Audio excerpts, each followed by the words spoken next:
excited to be here. My name is Val Njoroge. I am the CEO and co-founder of Africa's Pocket. And I'd like to welcome those who are coming from the Africa's Pocket platform. I'd like to introduce Rina to you, who I'm so excited to be here with today. So for those who don't know, Rina is an amazing lady. She has written books. She's an investment director. She's generally an investment guru.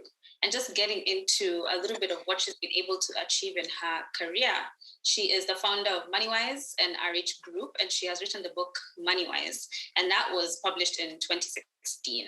And she's a certified professional coach. She's a member of the ICF, and so she's worked with thousands of people to help them figure out their investment philosophies, help them reach their purpose and crystallize their aspirations. And currently, she works as a director at Faida Investment Bank, which is one of the leading investment banks in Kenya. So I would like you guys to give her a hearty welcome, and we'll tell you a bit more about why we're here today, right after she says hi. Thank you so much, Val. It's so good to see you. Hi there, everyone. I am so pleased to be here this evening, and I'm really excited to be doing this live video with Valentine Njoroge. Val is the co-founder of Africa's Pocket. She's also the CEO. And Val is young but has done so many things.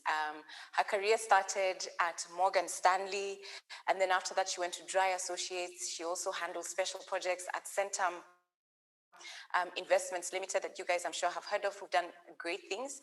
And now she runs Africa's Pocket, which is a platform that provides tools and contents for people who are looking to do anything and everything with their money, whether that's investing, trying to figure out whether to buy a car, how do you buy insurance, everything around money.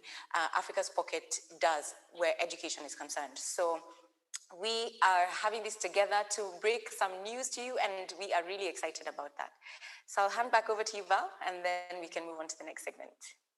Awesome. So I'd like to start by just giving you guys a brief of why Africa's Pocket exists and why we're here together. You must be like, what are you guys doing here together? So I'll start with why we exist as Africa's Pocket. And for me, it really stems from the idea that growing up, you hear all this, you're given all these instructions, save more and more, make sure you get a good job. But nobody really gives you the guidelines of how to do it. So how much do you save? Where do you put it? What's a good return? What's a bad return? What is even a return, right?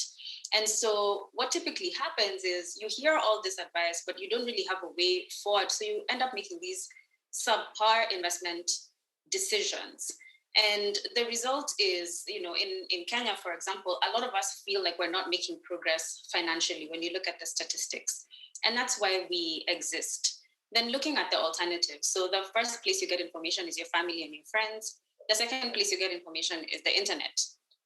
And when you look at the internet, what you get is a lot of information about how to invest in the US, in the UK, maybe even in China, but there's not a lot of information that's tailored to an African, and especially an African who doesn't have role models, so to speak. And a lot of us are sort of a first generation who make enough money to invest. So it's tough. You're hearing somebody telling you to talk to how to invest with the NYSE as the example. Yet there, the average company is $100 a share.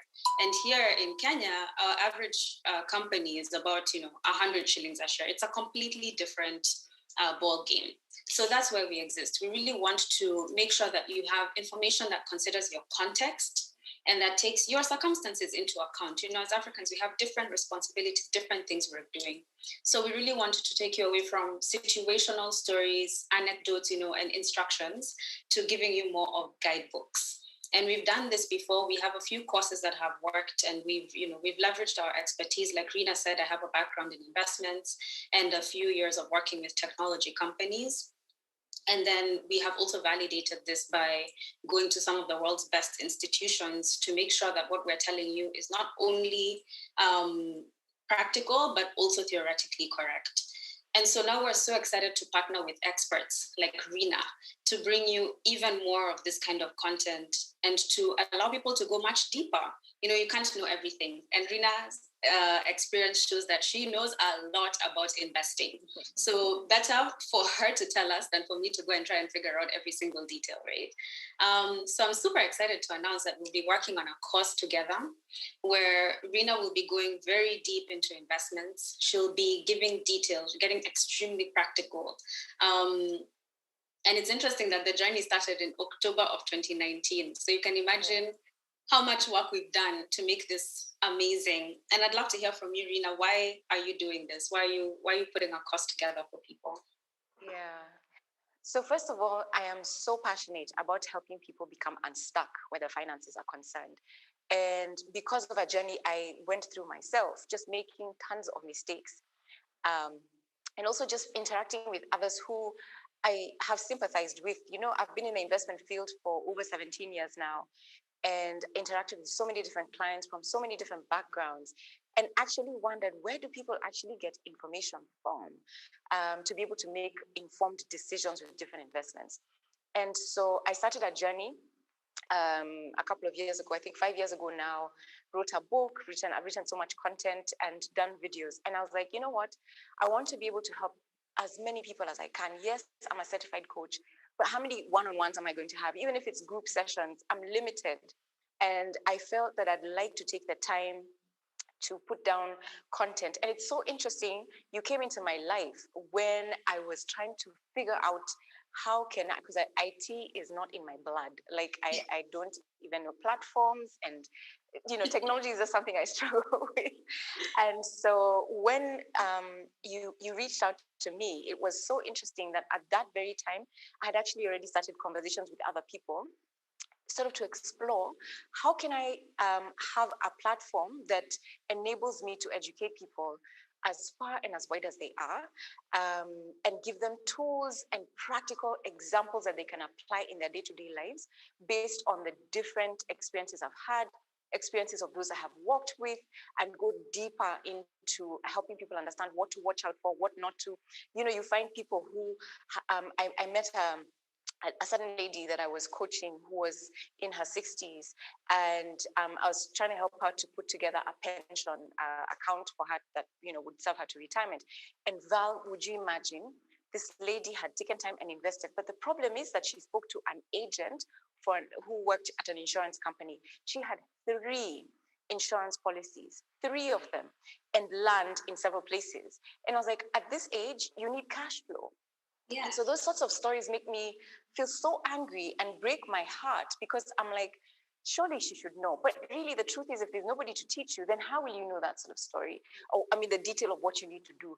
And so when someone approaches you and says, there's this fabulous thing that such and such insurance company is selling, then you don't know and understand, how does it fit into my life and my plan and my goals and where I'm going.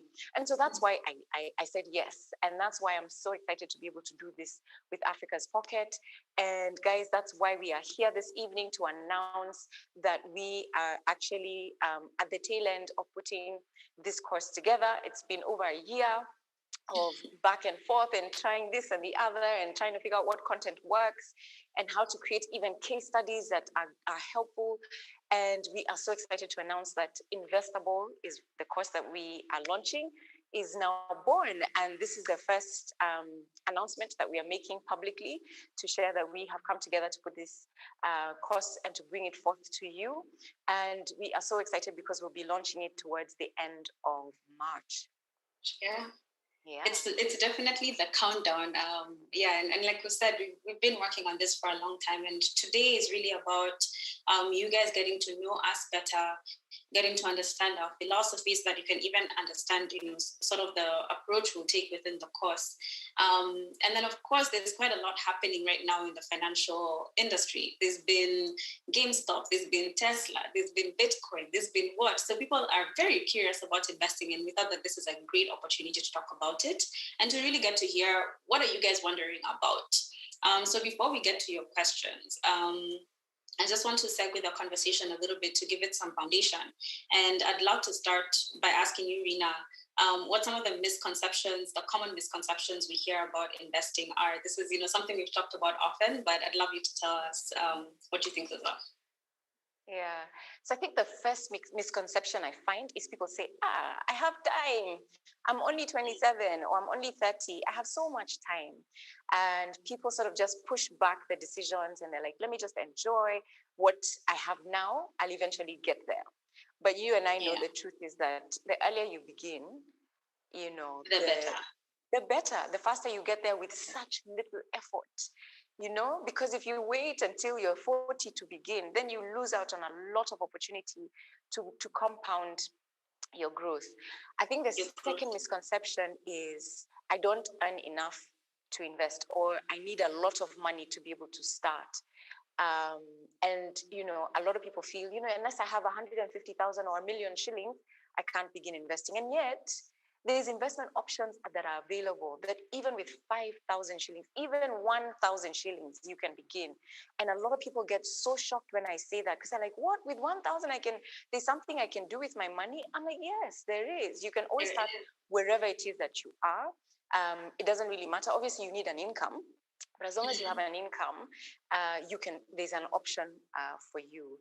And then I think the third one for me, the most common one would be, I'm not cut out for this. Like somebody else who has been to school on an accountant or an investment banker or a stockbroker or somebody who's a financial analyst is the best person to handle my investments for me because I don't know and I'm not cut out for this. It's too challenging.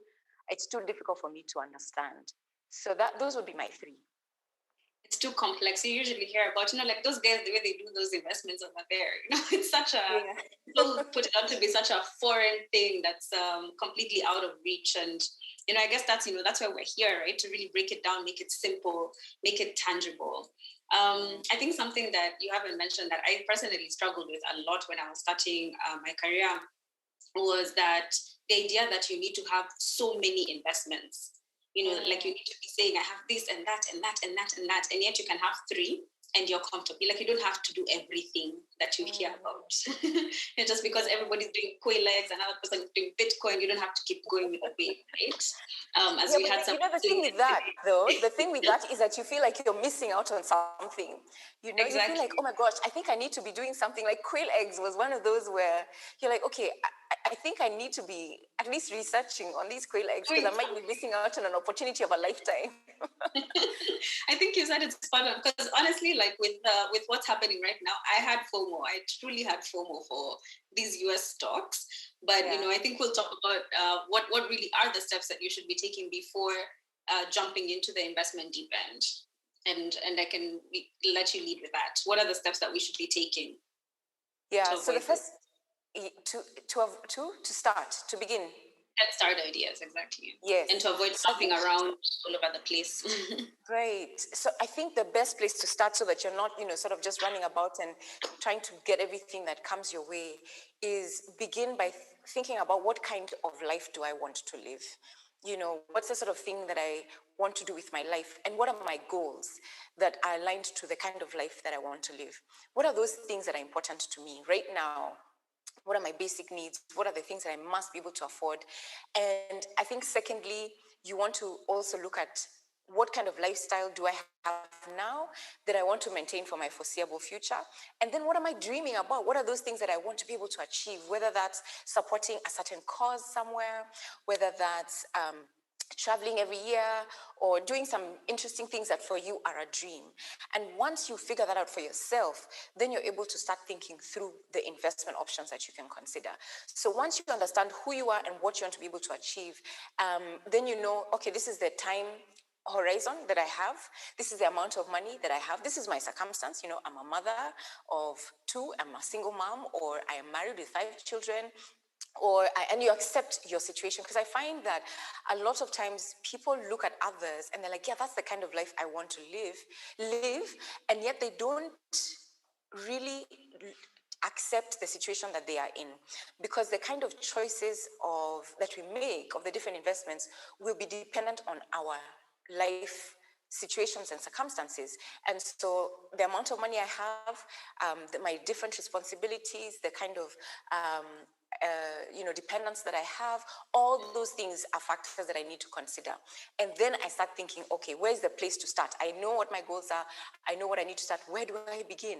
So you begin by thinking, okay, do I have my basic needs sorted out?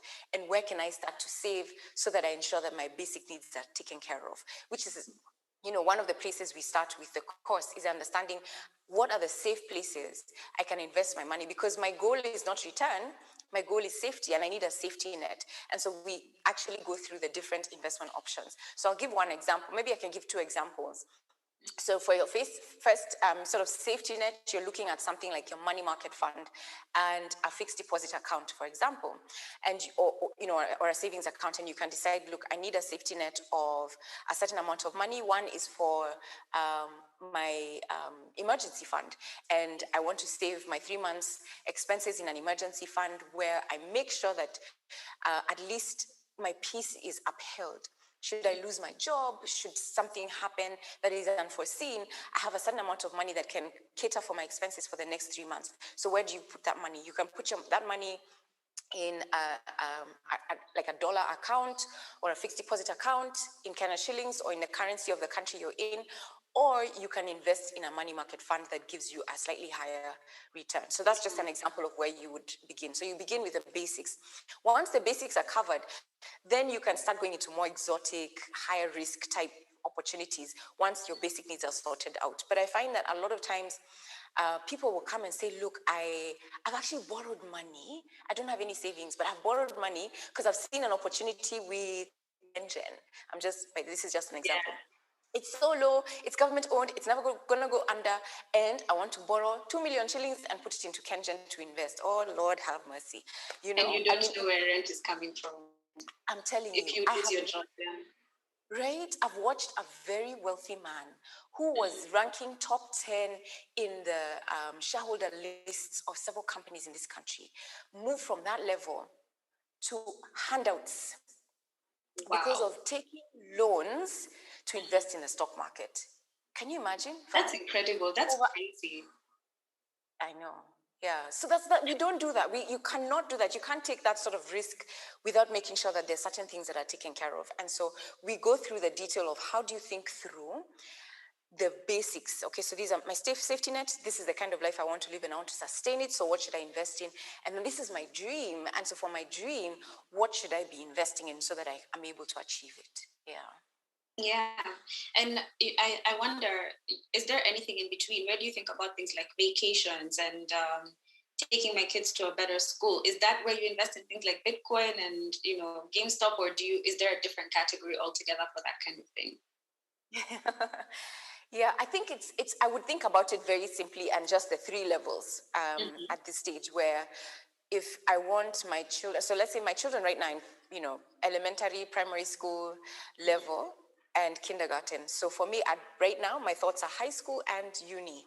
And so I'm like, okay, so for university, my dream is for them to go to any school in the world, whether that's in Nairobi or in Switzerland, depending on what their interests and desires are. And so for that, I can't invest in a fixed deposit account, because it will not get me there. So for goals that are a bit far ahead, I want to invest in opportunities that can give me 2x, right? Exactly. So like 2 times. So that's the one when I hear of GameStop and I've heard of, this opportunity that is there, I do my analysis first of all. And then I'm like, let me invest a certain amount of money that even if I lost, it's okay. I still have more money available. But with this money, I think I can take a bit of risk because I have time to recover from it. And so the opportunities in those sorts of, what can I call them? Like unicorn type opportunities. Yeah, high risk. I can invest in those, but after having done my research, talk to several people who understand how to analyze these opportunities, and then make an informed decision on whether to proceed or not. Yeah. And I think something to add there is that it's important that this was already in your plan, right? So it's not that FOMO is what made you decide to do this. Exactly. Like it was already something, Like I met somebody who they have a very interesting way of investing. So of course they have their basics sort of sorted out, and they've put aside a bit of money into IPOs specifically. And it doesn't matter which IPO, they'll do research here and there. And if that IPO makes money, that's the money they used to go on holiday. And if the IPO makes more money, then the holiday becomes better, and it's not changing their life much, their day-to-day life much, but they're using this opportunity to kind of make that extra, that 2x that you're talking about, but it was already in their plan. It's not that you're now jumping on the bandwagon because it's all over the news. And I mean, really, if you're hearing about something in the news, you probably missed the wave. You've missed the bus. But I like that strategy a lot. I like that strategy a lot because they've already looked at their money and they're like, this is the amount of money I'm able to risk. And they've already selected the kind of risk they're willing to take because they've taken time to understand how IPOs work and they've seen a trend and they're like, you know what, I think I'm willing to take that risk. Yeah, I like that. Yeah, and I think, that's how I would personally approach all these alternative investments, whether it's, specific stocks or cryptocurrency or even, things like even, the way you're talking about borrowing money to invest in stocks, that's like extremely, extremely high risk. I don't think I would do it. But if I was to do it, that's, it's in that small category for that are very nice to have. And so do you want to go into, what are these sort of high risk investment opportunities? And because we've determined how, when to use them, do you want to talk a little bit about what they are and how to explore them? Yeah. So one of the ones that I can think of straight off the bat, which you have mentioned, is like cryptocurrency. Mm-hmm. So, I mean, anybody who put in money in January of 2020 into Bitcoin, I think has made well over 260% of the money that they put in. So things like cryptocurrency, I remember talking about Bitcoin itself actually several years ago. I think it was 2019. Mm-hmm. I did actually talk about Bitcoin on a video and said, guys, I think we need to pay attention. I know that cryptocurrency it's in its infancy, but look for money that is that aspirational type, you're willing to risk and you can actually invest in it. I'm not saying that you should now jump on now. It's just be aware that these opportunities that come and will continue to be there. So cryptocurrency, things like private equity. So for example, a friend, a person that may start an opportunity or business that is disrupting a certain industry. And they may be doing really well or starting out, and you can see the potential in that industry and you can see the potential with the idea that they have. And you might find that they want to scale their business, but they don't have enough money to be able to do so. And they might start looking for funds from, family, from banks, from other investors. And you could actually decide to, once you've looked at the opportunity and you think it's a good one and get advice from different people that are in your life, then you can actually consider putting in some money in that opportunity. So it's high risk, yes, but it also has the potential to do really, really well. Another one is, so there's other people's businesses, there's you also starting your business, because that can also be quite high risk. So you could decide, you know what, I see an opportunity in tech, or I see an opportunity if you're, a really serious scientist in biotechnology, and you can see that this thing is going to disrupt however we do this, medical, whatever, and you start your business, you fund it. I actually know somebody who's starting their own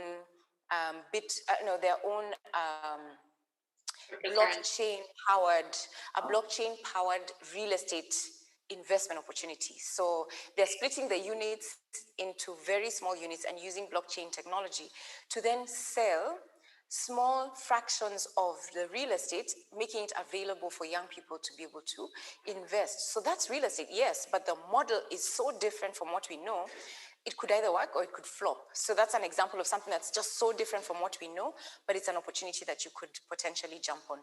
Incidentally, also real estate, where you borrow a lot of money, say 80% of the cost of the project, to do this real estate opportunity.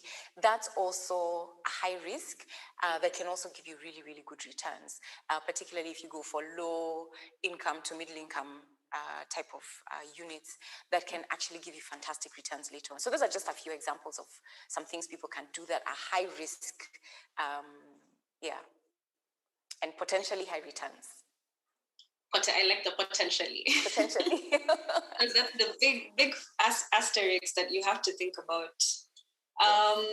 Do you want to go over to Facebook for some of the questions? We have a question from Dorothy. Okay. What's your opinion, advice on pulling money for joint investments? Because this kind of falls into this space as well. My advice on joint investments? I'm not sure I follow. Joint, what do you think she means? Pulling money to make an investment with other people. I'm guessing like a chama or an investment group where you all come together and then you invest in something together. Okay. So my first reaction to that is, I think joint investments give you an opportunity to be able to take advantage of opportunities that perhaps you wouldn't be able to if you decided you would go on your own. And so maybe it's a real estate project and the cost is prohibitive. I mean, it's expensive. You know, you need 75 million shillings maybe, and you only have 10. Or you only have 2. And by coming together, you're able to take advantage of the opportunity. Just a bit of a caveat there, because whoever you're doing this jointly with, you must be of same mind, same understanding, you know, of why we're getting into this. Are we getting into it for the short term? Are we looking to speculate? Are we looking to hold long term? For what period of time? How are we sharing? And then have agreements in place that stipulate exactly what you're agreeing verbally, because I have seen many challenges with joint investments. And so you must be involved in the whole process. There must be documentation that is legit, you know, with a lawyer, and get everything watertight so that as you're getting into the opportunity and you change your mind. So for example, things like, I want to exit and the project is not over. So what happens? What do you do? You know, those sorts of things need to be detailed. If you want to exit, this is the discount you'll have to lose, or the haircut, or whatever, you know, a loss that you're going to have to make because we don't have cash. We're going to have to go deeper into our pockets as the other partners to give you money so that you can exit. You know, so those sorts of clauses must actually be contained in that agreement that covers everything and every scenario that could take place. Fortunately, because we've had lots of joint sort of partnerships, a lot of commercial lawyers know exactly what they would incorporate into agreements such as that, just so that you're covered in your investment. So go in with your eyes wide open. Don't just agree verbally, meet on Saturdays, put your money together, and jointly just put your names on there, because it could be a disaster as well. So it's a great way to invest if you don't have all the money, but just be wary of how do you deal with disagreements, exits, and things like that. Yeah. There's another thing that, you know, I think is important to think about when you're doing joint investments is that you should not do joint investments to do an investment you can do on your own. You know, you shouldn't be in a chamas that you can invest in a money market fund. It doesn't it doesn't make sense. It doesn't make sense to take all these risks, you know, and to go through all that turmoil that Rina has explained just to get a 10% return. You know, you should really be doing something that's otherwise inaccessible. Like she's mentioned, you know, doing real estate where the project is millions and millions of shillings, and it's only possible when you join with others. I think something about joint investments, you know, we hear so many stories about chamas that have done so well and have become, you know, the transcentries of the world, and, you know, people with huge balance sheets, and that's possible. But it's also important to know that you're really starting a business with these people. And so when I started my first business, one of my shareholders told me, a shareholding agreement is worse than a marriage, because you cannot get out of it unless both of you want. But in a marriage, you can divorce. I've actually never thought about it that way. I've never thought about it that way, but it's true. It's true. It's almost impossible. It's really almost impossible to get out of a shareholders agreement. So you have to be sure that it's really the way to go. I think that's the way to answer that question. Let me just add one more thing with joint investment. There's a joint investment, and I might get bashed for saying this, but there's a joint investment that I honestly, sincerely do not understand. And that's the merry-go-round. Like that one for me, I'm just like, because what are we doing? Like, why? I mean, really, what are we doing? I am coming to meet you on a Saturday to give you my money. Yeah. And then you go and spend it. And then we give this other person the next week. I mean, can you imagine how much risk we are adding to? First, I'm earning 0%. Zero. Okay? That's actually the part that doesn't make any sense. No interest, nothing. Why? No. You might as well put your money in a mattress, honestly. Yes. You know, that's when I agree with you. Be bashed or not be bashed. Yeah. So if you're in a merry-go-round and you're out there and you're listening to this, please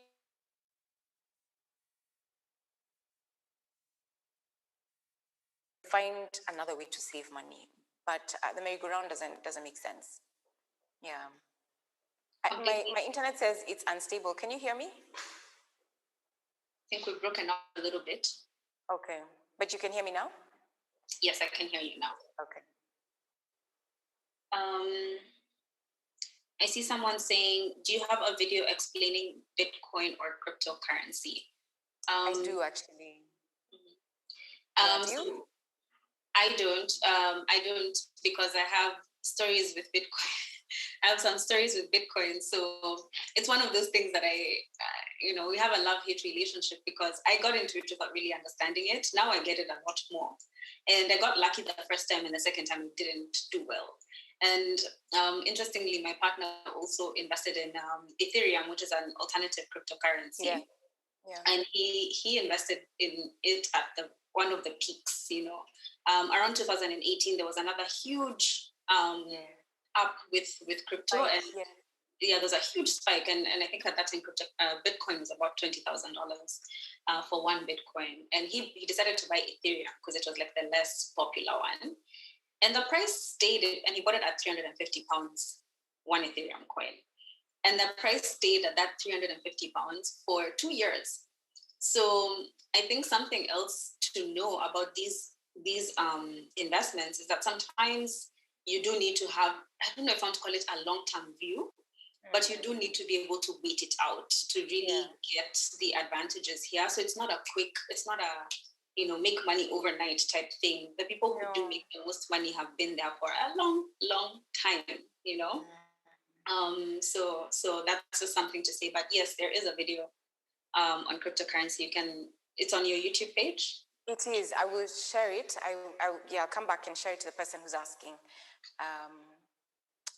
So we'll share the link. Okay. We have another question on YouTube from Utah. I'd love to find out how to maximize the employer retirement fund. It's something I hear a lot in the US, but how can we do it here in Kenya and start early? That's a great question. That's a great question. So that's really about pension. So what happens for those who've heard the question and don't understand what the question is about? The question is regarding when you are employed, how can you take advantage of the opportunity to save for your retirement using a pension savings account? So a lot of employers, not all of them, but many of them, even as they pay your salary, will take a small percentage, about 5-6% towards a retirement account called a pension account. And what happens is then you would match that account with another 6%. So you contribute 6% and your employer matches about 6%. And like literally from the word go, before you've even invested, you've already made 100% on your money. And then you invest it, and the pension companies that they sign up with then invest that money. So a lot of people are usually like, oh my gosh, the return is so low. Last year we got 5%. That's less than inflation. But in reality, you've actually doubled your money because your employer is contributing the exact same amount as you. In fact, there are companies, Val, in this country that contribute 1.5 times. There's even one I have heard of when you're over the age of 40, Kenyan company, they double your contribution. Wow. 2 times. And they still struggle to convince employees to contribute. I mean, it's free money, really. And I think, pension for me is one of the things that's a no-brainer because on top of that, it's also tax-free until a certain amount, right? So yes, it's truly a no. So it's tax-free. You also get a tax relief on the tax that you pay, so a discount on the tax that you pay. So if you can get your employer to match, please go ahead and set up a pension account. The other thing is that beyond that, if your employer doesn't do it, it's okay to also just begin your own individual account because it's a forced saving and it's not an insurance policy you're taking. It's just a forced saving. Even if the return you get is 8%, it's fine because when you do get to retirement age, first of all, you're getting the benefit of less tax. And when you get to retirement age, then you have all this money that then you can decide what to do with it, besides all the other different investment opportunities you've been looking after. So just to answer her, there's opportunities here. There's different companies that offer it. There's many insurance companies that offer it.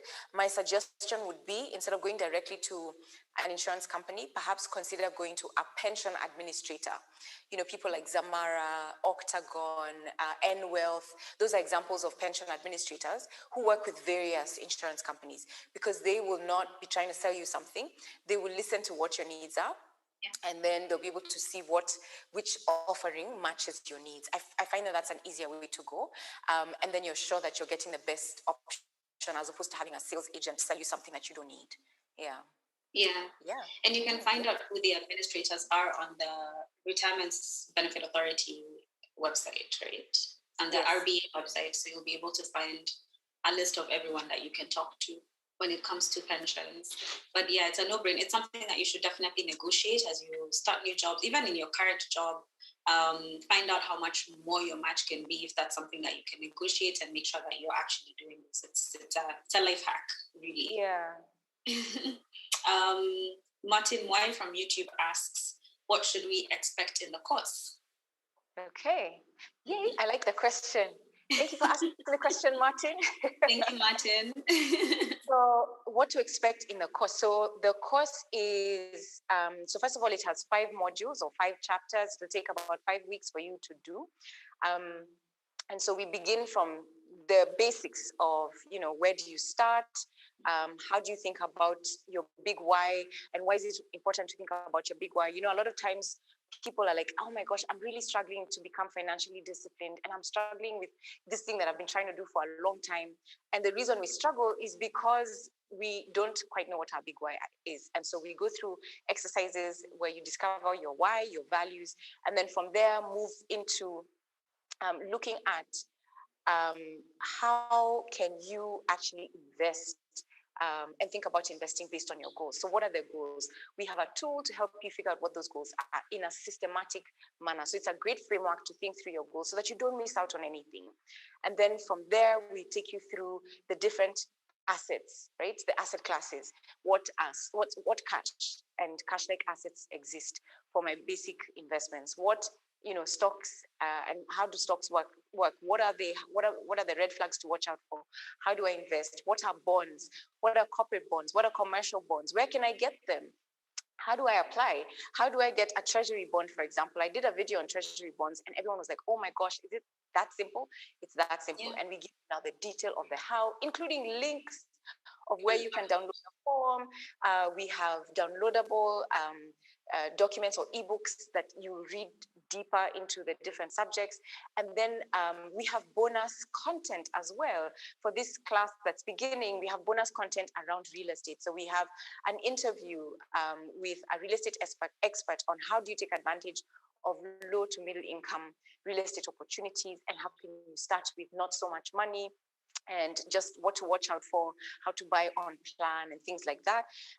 We also have another bonus that we have is every week I will have sessions with with a group of people who will be signing on, where we'll delve deeper into each concept. I'll answer questions on each of the questions that they have. And so one of the things that I love, which is the last bonus I'll talk about, is the case studies. Because the case studies make it so practical. We're not just defining assets, because you can Google and find out what those are, but actually looking at how do you apply them. And in a scenario that is relatable, that somebody has actually experienced. So we've taken 3 case studies looking at different personalities and their situations, and created solutions for them. And that makes it really, really practical. So we go down into detail. We make it very practical, simple as well. It's not, we use stories. It's not just this, Ashia is, we go into, the dictionary. People understand. What's that? It's not the dictionary. It's not a dictionary. It's not. Yeah. And so what to expect is that by the time you're done with this course, you will be filled with confidence to actually be able to take control of your finances, and just have the confidence to know who to call, what to ask for, the fact that you can negotiate.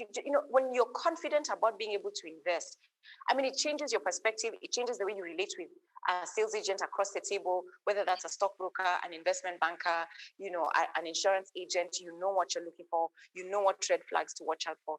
And so those are the things that we will equip you with. And so by the time you're done with the course, then you'll be able to invest fairly easily in whatever options that you want to, with a clear framework, not guessing and following the crowd. Yeah. And then I think one of the best things about this is that it's online, so you can really do it at your own time. You don't have to be in class at a certain time to do it. You have access to it forever. So if things change, maybe you have kids or you get married or something, you move to a bigger house, then you're able to take the course again and ask yourself, are the answers still the same? Which to me is extremely valuable. Exactly. The lifetime access is also something that's great. I hope that answers your question, Martin. And we have another question from YouTube from Sarah. It says, if you hear it in the news, you've missed the bus, but where do you get this information beforehand? I think that's a great question. Yeah. Where do you think she should get the information, Val, before I say mine? So for me, I think that the key is in actually focusing a little bit. So once you figure out what your investment strategy is and you say, okay, I invest in bonds and I invest in shares and I invest in, gold, those three things, then you're able to narrow down the amount of information you need to consume, and you're able to find the right places to find this info. So for example, if you decide you want to invest in bonds, then you discover that, in Kenya, for example, we have a bond every month. So you know that every month you need to be checking the CBK website, or you can ask your stockbroker to send you this information on this specific thing. So you're not cluttered by information, and you're not only seeing things that are headlines. I guess that's the caveat I should have said. So if you're seeing it as a headline, then you missed the buzz. But yes, the news is still a place to get the right information, but it's so much easier when you focus, because you can create systems around you that help you find information about that specific asset class.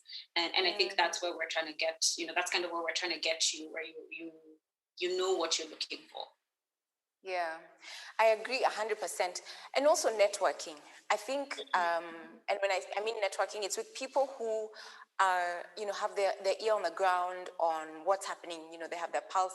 So like, for example, if you decide that you're investing in stocks, right, and you're investing in different markets in stocks, it's the information out there is so overwhelming that it's difficult to decipher and think through which ones are they, the small cap stocks, or which ones should I go for.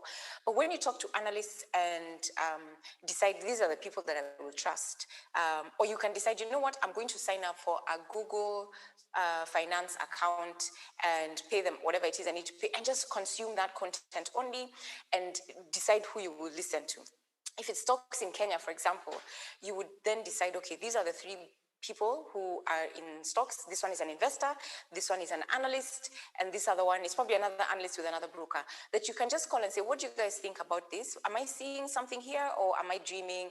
And keep in constant communication with people in the industry, because that way then you get to know what's happening, what changes are taking place, what government regulations are coming into play, what's being discussed that have an impact on your investment. So the thing with investing is that you can't sort of take a laid-back view on it, especially when you want to be able to invest well. And so I love what you said, Val. You can't invest in everything, because how will you know where the opportunities lie?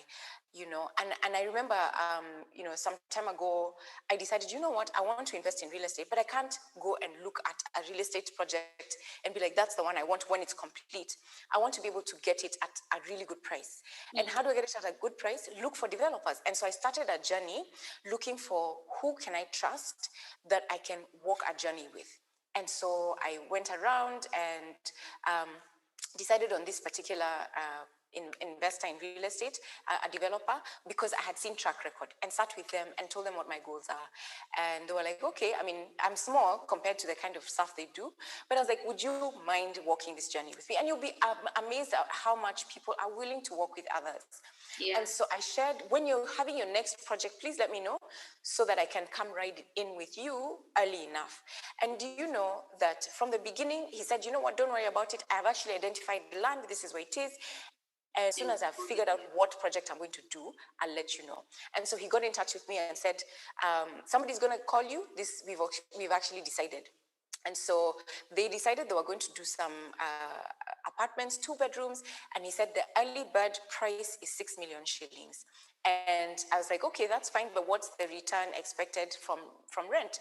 And they said, when we look around the area, the rental ranges between 50,000 and 60,000 shillings. And I was like, you know what? A 9 to 10% return yield on real estate, and it's not too bad. And so now the rents have gone to 60. The unit is not yet complete, it's almost complete. I spent 80, 6 million, and right now it's 8.5 if you want to buy. So I've already made a return because of just going in a little early. So of course I took risk, but how would I have known if I was just reading the newspaper or just sitting at my corner reading a textbook about how to, you have to talk to people who are in that area that you want to be able to invest in. So networking is important. And I want to just bring out, a reality of being an investor. How long did that process take for you to find the developer, to find one you trust, to even do that first investment? What was the timeline like? Yeah, probably about 6 months. Yeah. Before investing, the background work. Yeah. And I think it's something that we should keep in mind, that, investments don't happen, overnight. It takes time. You have to put in some time, and it's so useful to have that knowledge to back you up so that you know that you're going sort of in the right direction. Because imagine if you spend 6 months on the wrong thing and then you get conned. It's so bad. Depressing. And it happens. It does. It happens. Yeah. Okay, we have lots of questions. Let me pick one from Facebook. Okay. So we have one from Tony from Facebook that says, investing in our children's future. Since education is expensive, what are some of the avenues or places we can save money into? For this goal? For education for the children? Yeah. Yeah. So, it's still within the same, which is what we're calling life enhancing goals. These are the goals where you want to maintain your standard of living for the foreseeable future. And it would be things like stocks, like treasury bonds, things like corporate bonds. And the stocks don't necessarily just have to be Kenyan stocks, they can be global, from anywhere. So even real estate, I think is a great opportunity, because what you could decide to do is take your time, find a real estate opportunity that will give you rental income, and that rental income can go towards paying tuition fees or maintenance fees for the kids. So all those can go towards that. Yeah, I've definitely seen families that have a really interesting approach to investing. I've seen families where they start building when the child is born, and that's what school fees till university. And I was like, oh, that's cool. Yeah. You do require quite a lot of capital, but that's one way to go. Yeah. We have. Let me say something about that also, Val. Sorry, I just remembered. Now, a lot of people decide to put money in an education policy, which is an insurance policy. There's nothing wrong with that, putting the money in an insurance policy. I just need to mention, the reason you put it in an insurance policy is to manage risk. It's to manage risk. And so what happens is, I want to ensure that if something happened to me as a parent and I died, for example, then I want to ensure that my children get that education that I want them to do. But that shouldn't be my plan. Do you understand what I mean? Like, that shouldn't be the only plan that I have, that I will save. In fact, let me get another policy and another policy and another policy. Why? Insurance has a cost. And so then it drains the potential return, the opportunity that you're investing in could, end up with. And so that cost is really to manage risk, but not as the plan to manage and pay for my education, my children's education. So that you should do other things, but the insurance policy, which is an education policy, is a risk management tool. A backup plan. Yeah, backup plan. Yeah, and I think it's useful for people to also figure out what types of insurance they have, because sometimes you're double insuring. And so you end up in a situation where you didn't have to put away that amount every single month. So, like, for example, if you have, life and disability insurance, and also that covers, future income for a long time and your income could possibly cover education, then you don't need an education policy, for example. It doesn't happen often, but it's important not to double insure the same risk because it's not a great use of money. Let's see what other questions we have. There are some questions that are very specific to specific stocks, which I'm not sure we want to answer today. Like, should I buy ABSA? Something like that? Yes. Let me just make a comment. You see, this video is going to go up, and so we cannot give advice like that because it's going to stay for a long time. So I'd be happy to advise those people. They can send an email to info@fib.co.ke if you want to know what stocks to buy, how to invest in stocks specifically, and you're wondering which stock. We'll put it down. Actually, it should be down now on the screen, info@fib.co.ke, and we will be happy to help you choose which stock to buy, and we have research analysts available to help you. So we won't answer it on the video, but we will answer it to you in person. Yeah. Fantastic. We have a question from, we already answered the education policy question. That's great. And then we have a question from SC Malaika that says, does it make sense to have a money market fund if you reside abroad, for example, outside of Kenya? I'm not sure I follow. So you live like for example, I live in Canada. Does it make sense for me to have a money market fund in Kenya? And I can give my perspective. She means in Kenya. Okay, got it. Yeah. Okay. Yeah, go ahead. I think that's what she means, yeah. So I'll answer that question from two perspectives. So when I think about my emergency fund, I know that one of my goals is to move back home. So I'm definitely building a nest egg in Kenya. And then I also want to be able to have money accessible to me in Kenya because that's where I'm a citizen. So if anything was to happen to me out here, I can't have all my money here. So that's sort of one of the risks that I'm trying to manage. And so for that reason, I have a portion of my emergency fund in Kenya, and it's with a money market fund.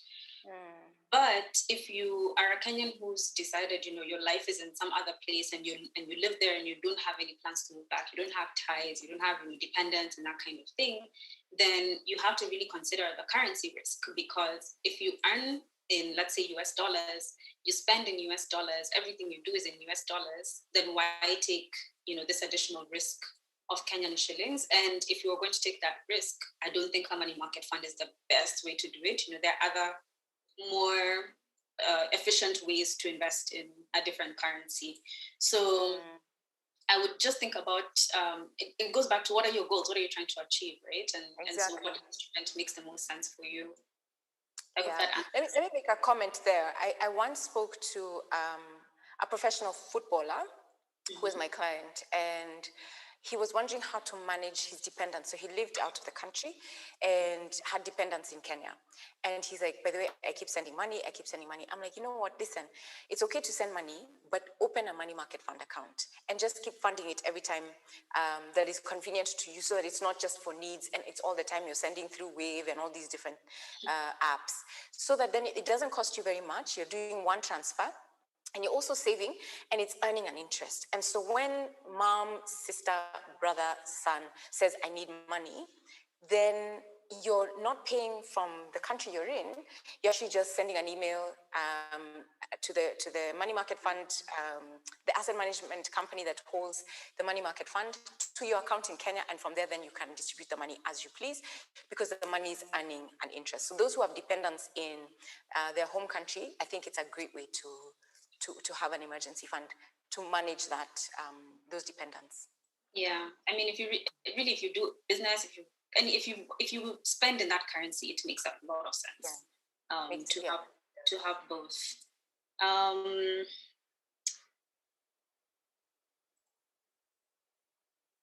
Okay, so we have a question from YouTube from Johari. Okay. What topics will be covered for someone knowledgeable in finance and investments? Can one take specific topics and pay partially for areas covered? So no, I think they will be pleasantly surprised by doing the whole thing, because I have been on this journey for, like I said, 17, so coming on 18 years this year. And the truth is that I have been learning so much about the way that I invest. I mean, 10 years ago, I knew what a stock was. I knew what a bond is. 15 years ago, I knew what a bond was, and I knew I could define them. I knew what they were. I was advising clients. I am a financial professional. I did finance in school. But Val, the ability to understand and think through my values and what's important to me, and come to a point of not doing something because Samantha and Elizabeth are doing and they look great, things that are behavioral. I love what Dave Ramsey says. He says, success in your personal finances is 20% knowledge, 80% behavior. Yeah. So a lot of what we do on the course and on the program is actually in that sort of formula. It's more to do with behavior and understanding why am I making the decisions that I am making, and why should I be doing what I want to do, and what's my big why, and then making the investment decision. So you might know what they are and how they work, but you don't know how to apply them. And I'm not saying that's the situation for this gentleman. I'm just answering generally that well, the answer is no. We don't have segments for this particular course. You would need to take it from the beginning to the end. It's not very long. It's just really 5 modules.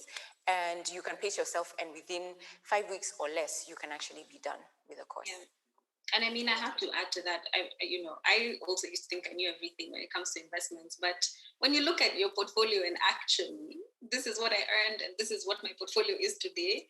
A lot of times when you don't know your goals and you don't know why you're doing the thing, you're very haphazard and you're kind of just, going with the motions. And it's, like you said, I think it will be very surprising, even for those who have a background in finance, in investments, in business, in, anything really, because we just don't have that systematic information available for us. And that's why we're here today. I think we'll take the last question because we're kind of running out of time.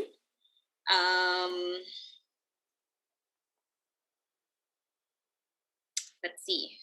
What is we've answered this question a couple of times before, but I'll ask it anyway. So we have from YouTube, the Shirley Crew.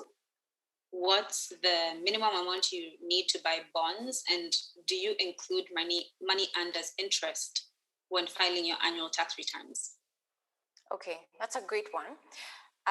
So the minimum amount that you need to invest in bonds is 50,000 shillings. Mm-hmm. However, for infrastructure bonds that are tax-free, the minimum is 100,000 shillings. Now, the interest that you earn is paid to you already less the withholding tax for regular bonds. And so the thing about the bonds and the interest that you earn from financial investments that are approved by the government is that it's that tax, the withholding tax of 10% or 15%, depending on the bond, is actually final tax. There's no other tax to be paid. And so you don't need to look for a P9 form and fill it out when you're doing your tax returns. It's a final tax, so you ignore it. You don't need to file that in your returns. Thank you. We've gotten a lot of questions like that. How do I invest specifically in bonds? What's better between stocks and a money market fund? I'm 20. What does an balanced portfolio Sign up for the class. Sign up for the class. All that information is there, like the how-to steps, number 1, number 2, the link. Here's the form.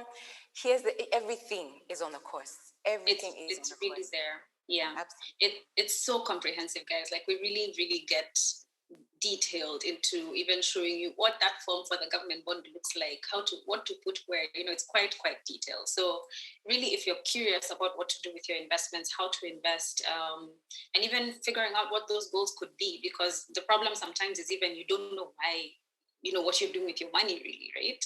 So getting those goals into perspective, quantifying them, making them real, and tying them to you and your beliefs and your values is where we'll start. And where we'll end is you'll have a very clear idea of which one do you want to go for, which one has a higher return, and you'll have a very, very clear investment strategy at the end of it all. So as we wrap up, Rina, any parting shots? I think that I would just say that this course, the honest truth is there's nothing else like it. I know there's many other programs out there, both local and international, But the honest truth is there's nothing else out there like it.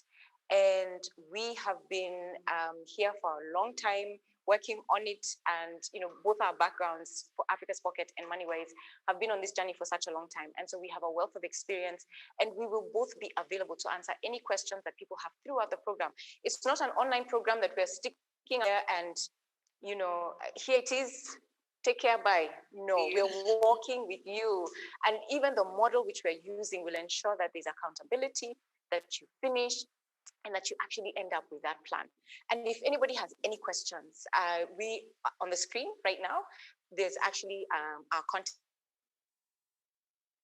You can also call us or WhatsApp us, and we'll be able to get back to you with more information. In fact, beginning this week, Val and I will be doing a lot of communication around this program, and so you're seeing a lot of information. The other thing is we have a link that we are posting, I think right about now. Either Koi or Alice will post it on the YouTube, on Facebook, where you can download a free blueprint on investing. And so we give highlights, but on that blueprint, there is a clickable link that says join the waitlist. My parting shot is please join this waitlist so that you get to know exactly what we're talking about. We will send you emails to give you more information on what the course is about. We'll help you also understand the journey that others have walked with us to be able to get to where they are now. And you will get as much information as possible so that you can make the final decision. And we really hope to see all of you there. The 25th of March is when we open. And so we are so excited to be here. Thank you so much, Val, for joining me on this call. And thank you, everyone, for taking the time out of your evenings for joining us. I really, really appreciate it. God bless you guys. Thank you, and good night. Good night.